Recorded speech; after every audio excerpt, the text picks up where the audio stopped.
Mihai Csikszentmihalyi, the well-known father of positive psychology, was born in Fiume in 1934, the son of the Hungarian consul. The family left Hungary in 1944 and moved to Rome, where they operated a small restaurant. The young Csikszentmihalyi did not like Italy and emigrated to the United States. He was interested in painting, and he worked and attended university lectures at the University of Chicago. Later, he became head of the psychology department there. Mihai Csikszentmihalyi wrote his doctoral dissertation in the field of creativity.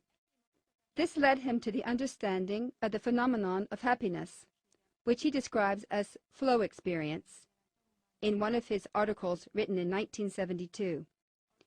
The theory became widespread only after 1988. Several of Csikszentmihalyi's books have been published in Hungarian. The Flow, The Psychology of Optimal Experience, and The Evolving Self. His books have been translated into more than 30 languages. Mihai Csikszentmihalyi is a member of both the American Academy of Sciences and the Hungarian Academy of Sciences.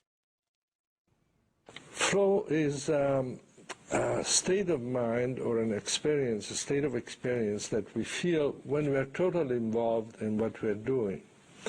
I began to notice how important this feeling is in the arts, for instance, for painters or musicians who, when a painter begins to fill a white canvas, a canvas with nothing on it, and he or she begins to put colors on this canvas and begins to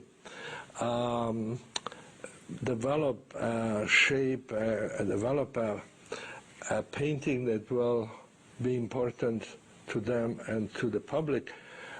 The artist completely loses track of the time. They don't notice they're hungry, they're tired. They are just sometimes working for days without stopping. And that feeling that then they try to explain it to someone who wasn't involved in the painting, and they explain it as being completely carried away, almost like being in a river and the flow of the water takes them on.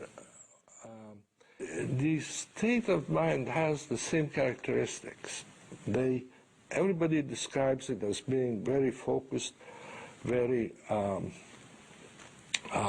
clear goals, immediate feedback to the action, and balance of challenges and skills. So this is the experience of flow as they describe it in art, in sports, in music, and every time a person is really involved in what they're doing. For instance, one of the most successful examples is a Swedish company called Green Cargo, which has been losing money for 125 years, and every year losing money. Partly, the only way they could afford that was that they were a government company of transportation, which were state-owned.